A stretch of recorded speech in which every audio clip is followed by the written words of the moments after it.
Hello, Leo, Sun, Moon, Rising, and Venus signs. Kamusta kayo? Saan po nasa mabuti kayong kalagayan? Welcome back po sa Star Tarot. Kung bago kayo dito, welcome din kayo.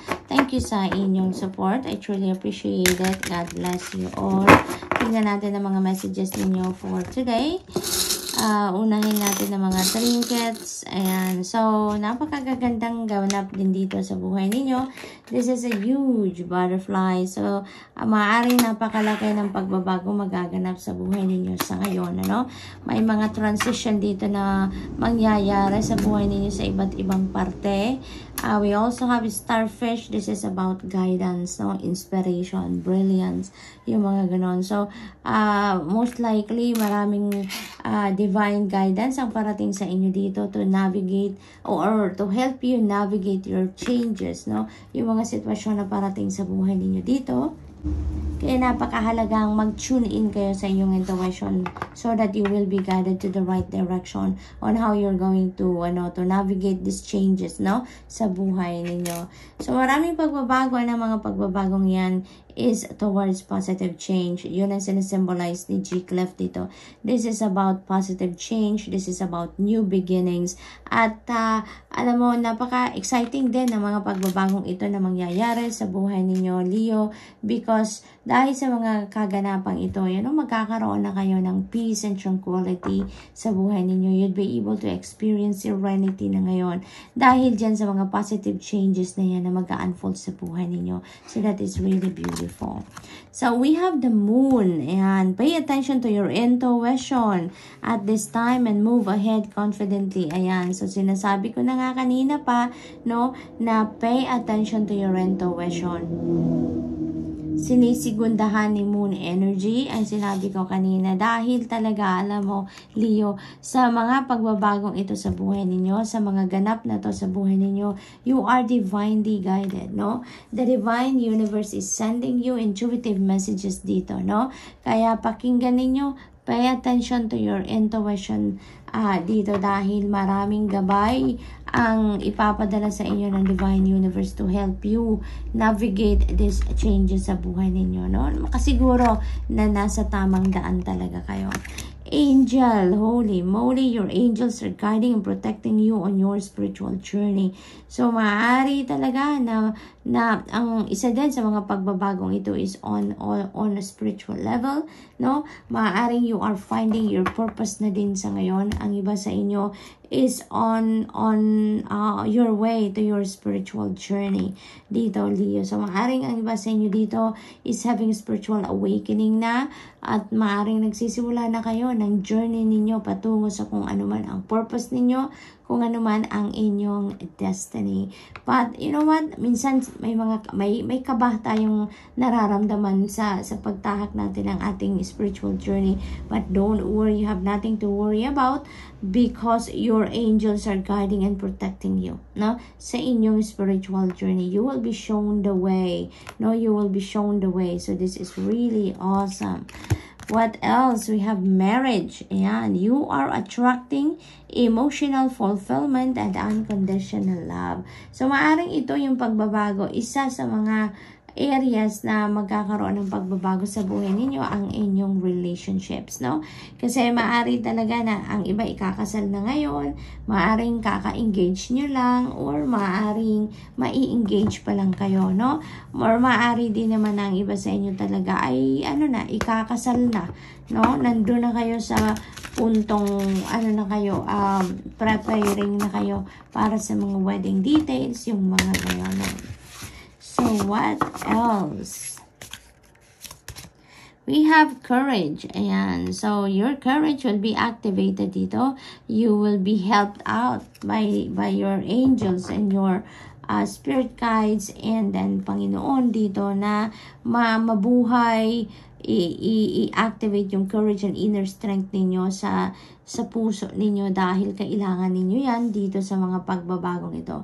Dahil dito sa mga transition na mangyayari sa buhay ninyo. Because, sometimes may discomfort tayo pagdating sa mga pagbabago dahil syempre, we are entering new phase in our lives. You are facing a new phase in your life din. Kaya, maaaring ang iba sa inyo mawiwindang, ma-overwhelm, makakabahan. Kaya tutulungan kayo ng Divine Universe and your spirit team, you know, to activate your courage and inner strength para makayanan ninyo, maharap ninyo ng maayos, ma-embrace ninyo ng maayos, buong puso, kumbaga, ang changes na ito.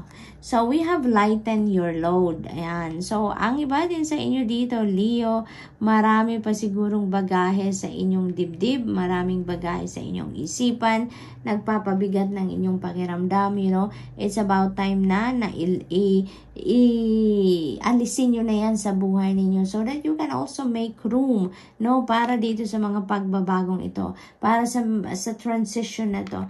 Kasi if you are full, if you are, alam mo yun, yung gulong-gulo pa yung pakiramdam ninyo, yung isip ninyo because of so many things na iniisip ninyo or inaasikaso ninyo, you know, parang that could serve as a barrier, no? That could serve as a barrier between you and these blessings na parating sa buhay ninyo. Yung mga magagandang bagay, yung positive changes na ito na parating sa buhay ninyo, no? Kaya, it is extremely important for you na kung ano man yung hindi na nagsiserve ng iyong highest good, kung ano man itong nagpapabigat na lang ng iyong bitbitin, ng inyong damdamin, ng inyong iniisip, you know, it's about time na talaga for you to let them go so that you can make room sa sarili ninyo para sa pag-welcome ng mga positibong pagbabagong ito sa buhay ninyo. Because that is new situation, new people, blessings na parating sa inyo. And kailangan na meron kayong espasyo sa sarili ninyo para sa mga yan. Ang sa gayon, talagang dumating yan. Ma-welcome ninyo. Diba? May tamang kakalagyan. So, what else? We have manifestation. Beautiful. Beautiful, Leo. Maaaring ang iba sa inyo talaga, minamanifest din nyo ang marriage, no? Maaaring minamanifest din nyo talaga na magkaroon na kayo ng isang commitment, no, with another person, no, love and romantic relationship. Maaring yan din ang inyong minamanifest at magkaroon na kayo ng asawa, yung ganon, no. And here you go, manifestation energy is in your horizon. You are so powerful around this time, Leo. Kaya napakahalaga talaga, no, na kung ano man ang hindi na nagsiserve ng iyong highest good, whatever it is, no, most likely talaga. Kaya hindi siguro dumadating in the past kung ano man ang inyong mga hinihintay, kung ano man ang inyong mga pinagdadasal. It's because you still have these things, no, sa buhay ninyo na hindi nyo naman kailangan. Kaya ngayon, para nang sa gayon, dumating na, ma-attract nyo na yung kung ano man ang gusto ninyong ma-manifest sa inyong 3D reality. It's a must. Let go nyo na kung ano nagpapabigat sa inyong puso, sa inyong isip, kung ano man yung negative vibe na lang ang hatid sa buhay ninyo. It's about time na to let them go so that you can make room sa sarili ninyo, maging maaliwalas ng inyong pakiramdam, ang inyong isipan, ano, at ma-welcome nyo na sa buhay ninyo kung ano man ang mga bagay, sitwasyon o even tao na minamanifest ninyo na maging parte ng buhay ninyo, no? You're going to manifest something here. You're very powerful around this time. Kaya tulungan ninyo ang energy na to na mangyari kung ano man ang dapat mangyari by releasing whatever it is na hindi man positibo na ang hatid sa buhay ninyo. Okay? So, you could be manifesting your heart's desires na talaga sa ngayon, Leo, no? Kaya, i-align nyo na ang inyong sarili. Align your thoughts, your feelings, and emotions with that energy nang sa gayon, ma-manifest nyo na ang mga gusto ninyong ma-manifest. We have 4 of Wands. Ayan, there is, family reunion dito, no? There is success din dito na isi-celebrate kayo with the family. So, mayroong dito, mayroong kayong achievement, accomplishment siguro na makakamit sa ngayon and you are going to celebrate that with the family. Maari siguro na kaya iipunin ninyo yung inyong mga kapamilya, kaibigan because you want to celebrate with them kung ano man ang success na makakamit ninyo dito, no? There is also, dito, talagang you're gonna have fun, no? You're gonna have fun with the family, you're gonna have fun with friends dito. Yun ang napipick up ko dyan. Kasi, Four of Wands, this is also celebratory energy talaga, and travel. So maybe meron din travel involved dito for some of you. Maaring manggagaling pa kayo sa malayong lugar, maaring manggagaling kayo sa abroad, maaring ganon, ano, and you are coming home, no, to be with your family, no, to be with your friends, maaring ganon. So what else? We have Judgment energy. Ayan, there is an important decision na kailangan ninyong gawin dito, no? May mga ano na kayo, may gabay kayo, you know? Dito yung angel card na yan, talagang ginagabayan kayo, pinoprotektahan kayo. At tinutulungan kayo, no, na makita ninyo ang tamang daan na dapat ninyong puntahan. So with the Judgment energy, parang yung path, no, towards this decision making, kung ano ang dapat ninyong gawing desisyon, no? Parang iniilawan na yan ng Divine Universe para sa inyo, para makita ninyo kung ano ang kailangan ninyong pagdesisyonan at kung ano ang dapat ninyong maging desisyon, no? Kaya it feels like hindi kayo mahihirapan dito sa desisyon na gagawin ninyo dito, no? It's because parang the path towards that is being illuminated for you, no? So kaya napakahalaga na magpay attention kayo sa kung ano man ang mga intuitive messages na nare-receive ninyo, dahil yan ang gabay para sa inyo patungo sa kung saan man kayo dapat makarating, ano ang dapat ninyong gawin. Okay, Leo? So what else? We have Two of Swords. Ayan. So may indecision dito sa inyo, no? May indecision. And you know what? Maybe nagkakaroon ng indecision ng iba sa inyo because maybe hindi pa ninyo naririnig kung ano ang gabay sa inyo ng Divine Universe, no? Malinaw pinapakita ng mga cards na to na you are being guided dito, no? Guided, protected, and guarded na Divine Universe and your angels and the rest of your spirit team.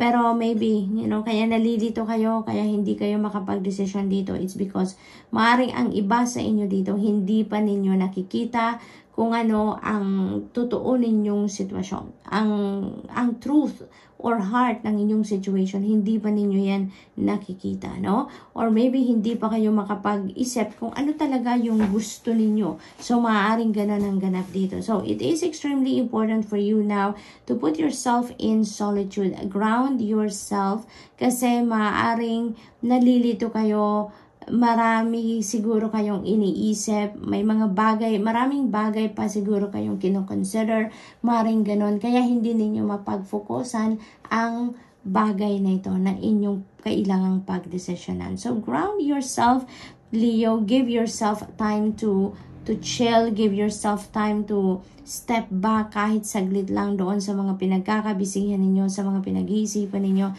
so that you can reconnect, no, with your soul, you can reconnect with your higher consciousness, nang sa gayon magkaroon ng balance ang pakiramdam ninyo at magkakaroon kayo ng concentration, makakapakinig kayo din sa inyong intuition, makakapakinig kayo sa kung ano ang bulong ng soul ninyo dito, nang sa gayon magkaroon kayo ng kalinawan, ng clarity sa isip, and you can make a decision, Leo? So, good luck, and that's all I have for you for today. I hope nakatulong ang mga mensaheng ito in some way. Thank you for watching. Love and light. Namaste.